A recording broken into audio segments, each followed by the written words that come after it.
primeiro porque eu sou muito esquecida. No início desse semestre, eu lendo um livro impressionante, do Espírito Santo. A minha visão ficou embaçada quando eu estava lendo, mas eu estava passando um período que era um pouco estressante, então eu pensei, estou estressada, vou guardar o livro, amanhã eu leio. E mais uma vez ocorreu, e eu nunca tive problema de visão. Eu falei, então vou marcar um oftalmologista para eu poder saber o que está acontecendo. Imaginei eu que era devido à idade, eu trabalho com computador, uma hora vai chegar a minha vez de usar óculos. Então eu marquei um oftalmologista, uma consulta normal, né? No dia 8 de abril. E quando eu cheguei nesse dia lá, a oftalmologista me atendeu muito bem. Eu fui pela PAI, que é um sistema, um plano de saúde só para professores. E não tem internação, só tem consulta. Então eu fui pela PAI, ali em Realengo, eu falei assim, vai me passar um óculos, amém. E quando eu cheguei lá, a oftalmologista me fez aqueles exames costumeiros.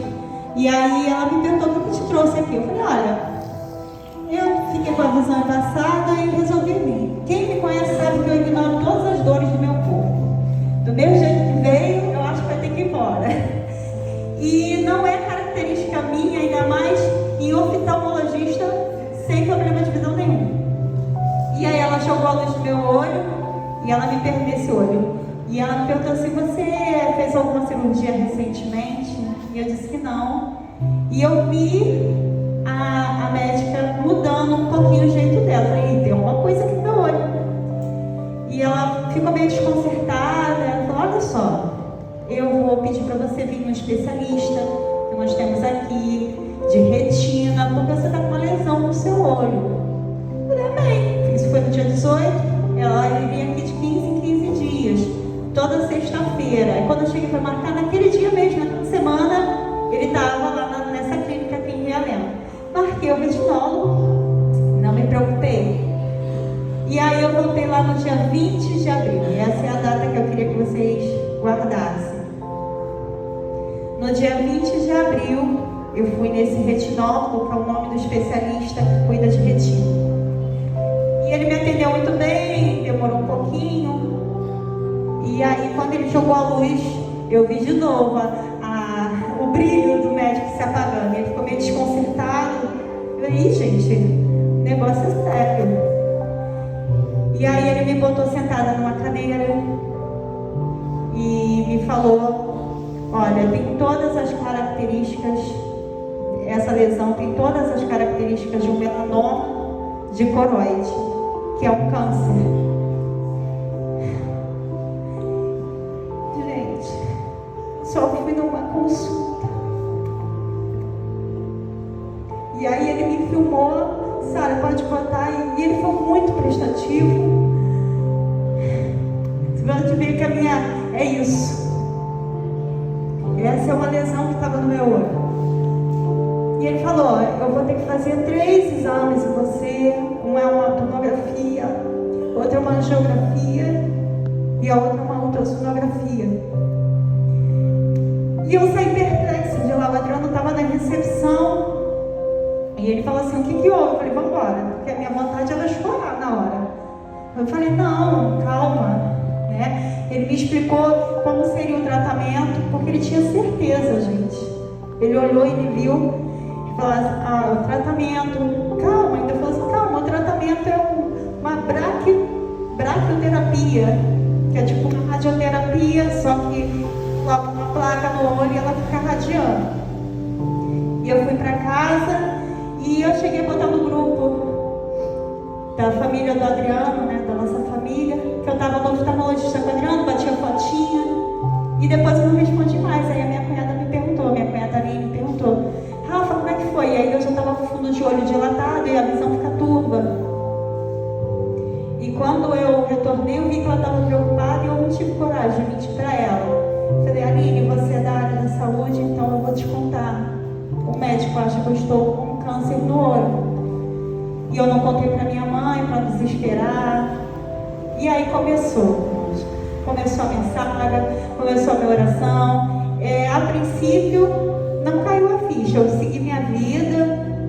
Se vocês verem lá no meu Instagram, eu segui normalmente, né? Informei a pastora quando eu cheguei em casa, quando minha visão melhorou. Eu falei, pastora, tá em casa? Ela, não tô trabalhando, tá em casa. Então segura essa daí. Contei pra ela. Se ela estivesse trabalhando, eu não ia contar. Ela estava em casa. Na verdade, ela nem estava em casa. Eu contei pra ela para dividir meu nervosismo, né? E fiquei em casa, segui minha vida. Aí eu falei assim, agora eu vou ter que procurar ir nos médicos que são do plano de saúde que eu tenho, né? Da SIM. No dia 29 de abril, eu fui no oftalmologista lá em Copacabana. A Adriana me levou e eu fui. A mesma coisa, ela jogou a luz, o brilho da mulher apagou. Era sempre assim, porque é uma lesão muito atípica, é rara. E ela me encaminhou, nesse dia ela me encaminhou para um oncologista. E a gente voltando de lá, eu passei no INCA, e não pode ir direto no INCA, né? Tem que ser encaminhado no postinho. E aí eu cheguei em casa, comunicando, sempre entrando em contato com os pastores, informei, eu passei até no INCA, mas não pude. O pastor entrou em contato com uma amiga nossa em comum, e ela falou, tem que ir no postinho e tal. E aí eu fui no postinho, entrei lá, né, a moça me colocou no Cisreg. Eu falei, ih, gente, não vou aguentar não, até esse Cisreg sair, só Jesus, né? E aí no dia 2 de maio eu entrei no Cisreg. No dia 7 de maio eu fui no retinólogo da SIM, porque aí eu comecei a ir. Eu tenho que ir no oftalmologista para encaminhar para o retinólogo e comecei a sair. No dia 7 eu fui no retinólogo, ele achou a mesma coisa. No dia 14 de maio eu fui fazer uma angiografia. O técnico que estava lá, que me levou para fazer, quando ele bateu o olho, ele estranhou. E aí ele chamou, ele só estava fazendo o exame. Quando ele botou a luz, ele estranhou também, chamou o oftalmo da clínica. E aí, quando eu vi, estava me chamando para uma consulta do oftalmologista de lá. Quando eu fui para entregar o exame, o médico falou, você precisa ir no oncologista. O oncologista é um médico de câncer, especialista. E aí, no dia 16, eu fui fazer a ultra. A médica que estava lá, quando soube o que era, ela não quis fazer. Falou que não era especialista nisso, então ela pegou as imagens, levou e caminhou para o oncologista e ele fez o laudo. No dia 17, enfim, era a consulta que eu estava esperando, com todos os exames, 17 de maio. Com todos os exames em mãos, tive que pagar porque o plano não autorizou. E eu falei, agora, hoje é o dia do diagnóstico. E meu marido está ali e ele sabe que a minha oração sempre foi, Senhor, independente do diagnóstico, que o meu coração não saia da tua presença, porque a nossa vida aqui é finita. Uma hora a gente vai ter que ir, e que isso não mexa na minha fé. A minha oração sempre foi essa, que eu continue firme. Vocês não me viram contando ao culto, não me viram reclamando em rede social, porque uma pessoa com câncer pode morrer depois de uma pessoa que não tem câncer. Isso não tem nada a ver. No dia 17 foi a consulta que eu tanto esperava, que assim marcou, e eu achava que estava indo num oncologista. Gente, eu fui em Ipanema. O fundador da clínica de Ipanema não conseguiu fechar o diagnóstico, pediu que eu voltasse no dia seguinte para falar com o retinólogo da clínica, que eu acho que são parentes porque tem o mesmo sobrenome, Jimenez. E eu voltei no dia 18. Mas aí no dia 18 eu já estava sem mexer o pescoço, tão nervosa, porque a gente é humano, então a gente sente a tensão nervosa. E aí no dia 18 foi o dia chave. Foi esse dia que começou o milagre ser manifesto de forma palpável. E eu fui na consulta com o Dr. Paulo Jimenez e ele falou, olha, assim não tem oncologista ocular. Eu tenho até um bom relacionamento com a SIM, mas não tem oncologista. Jesus, e agora? O CISREG está lá, mas até ele me chamar, e ele falou: se eu fosse o único médico, eu trataria de você vendo a evolução do teu quadro, mas eu tenho uma professora muito boa chamada Patrícia Correia, só que é particular. Eu, Jesus, meu marido desempregado, amém.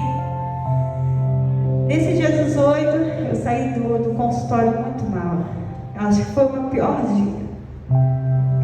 E na volta, gente, você está com uma pessoa do teu lado, eu estava aqui, você nem me imaginava. É aquilo que eu falo nas minhas ministrações, todos nós temos histórias. Todo mundo que está com uma história de vida. E aí, quando eu saí do hospital, da clínica, eu mandei uma mensagem para a pastora, eu falei: pastora, não fechou o diagnóstico, e isso estava me consumindo. Pior do que fechar e falar assim: é isso mesmo, vou começar o tratamento. Não definiram o que era. E aí, alô, som. E aí, na volta para casa, quem me acompanha aí, tem meus status, viu que eu até fiz um videozinho, começou a tocar no rádio. Em tempos de guerra. E eu filmei, mas eu estava chorando muito. Isso são os bastidores do teu milagre. E eu postei e guardei o celular. E aí, quando eu peguei o celular, tinha chamada perdida do pastor, da pastora, que eles conseguiram um encaixe para aquela sexta-feira com essa médica, pagando R$450. Para quem está desempregado, não é fácil. Então, cheguei em casa, retornei no postinho e tinha uma médica lá. E ela me atendeu muito bem. Nossa, eu até registrei um elogio para ela. E ela me colocou num sistema chamado CIR, que é tipo um CISREG, só que é para pessoas que estão com mais urgências. Eu não sabia disso. E nesse dia 18, era uma quarta-feira, e o pastor Sandro ia lá no 7. Pastor, eu não queria ir mesmo, eu queria ficar triste em casa, sabe aquilo assim, véspera do meu aniversário, que era no dia 19. O pastor falou: vai lá, o pastor Sandro vai hoje lá, ouve o testemunho dele, para animar-se com você. E eu fui. Tem a foto aí. Foi esse dia aí, que o pastor Sandro estava lá na sede, e ele pregou, ele não deu o testemunho dele. Eu já conhecia o testemunho dele. E lá desse altar ele falou assim: Rafa, porque ele me conhece, Rafa, Deus manda eu te falar que está abrindo uma grande porta para você. E liberou uma palavra para mim, e eu tomei posse. Ele não sabe, nem sabe que foi usado para mim. Ele nem sabe. E eu tomei posse daquilo. Foi o dia 19, meu aniversário. No dia 20, a pastora falou: eu vou contigo, Rafa. Eu fiquei com muita dó dela, porque ela chegou 10 horas do plantão. E aí o Adriano pegou ela aqui e nós fomos. Na descida do viaduto do pracinho, o carro quebrou. E eu com a consulta agendada, e era lá em Botafogo, que essa médica atendia, essa oncologista. E aí a pastora ligou para o pastor e nós fomos. Olha que beleza, eu estava muito bem acompanhada, com todo mundo ali intercedendo por mim, né? Os pastores intercedendo por mim, e fomos caminhando. E aí eu lembrei no meio do caminho, eu falei assim: inclusive o médico, o Dr. Paulo, falou que essa médica Patrícia, que é oncologista, ela trabalha nos servidores. A pastora: e vamos orar para que Deus toque no coração, de repente até te leve para lá, né? Amém. E aí nós chegamos lá, ela me atendeu muito bem.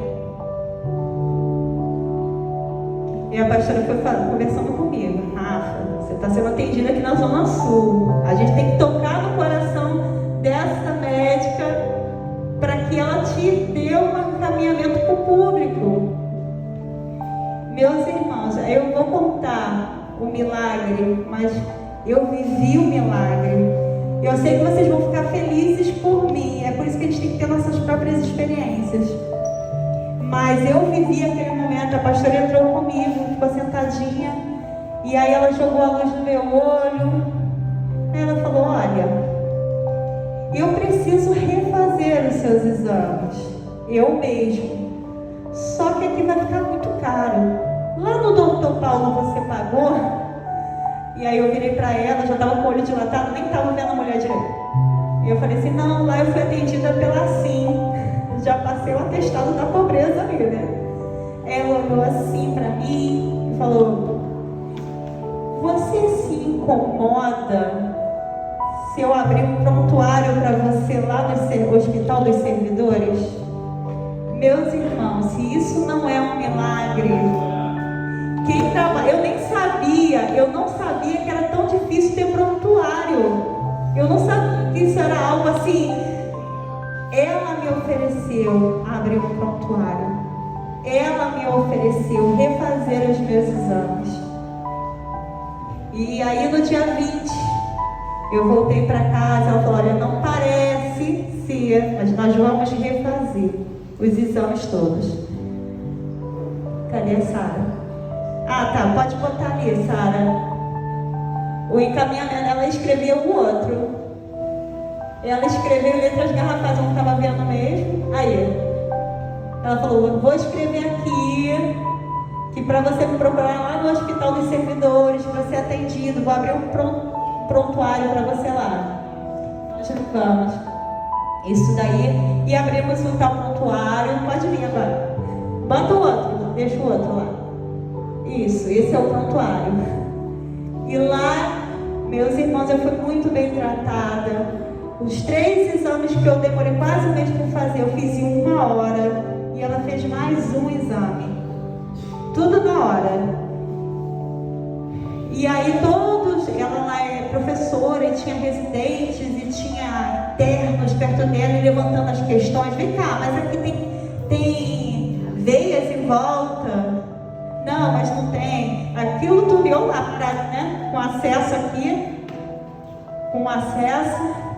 E eles levantando a questão e falando, cala a boca, ela já falou que não é, né? Tipo assim, vamos ficar por aqui. Mas foi ótimo, porque cada um que levantava uma coisa, ela ia falando, não, mas isso aqui, e não, porque realmente é uma lesão, não deveria estar no meu olho, mas pela graça e a misericórdia de Deus. 6 médicos, gente, 6 médicos disseram que era câncer,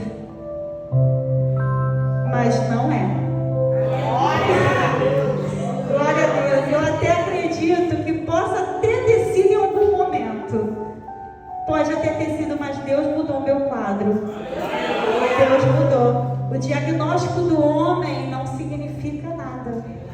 Não significa nada. Pode até ter sido, mas ela identificou como melanocitoma.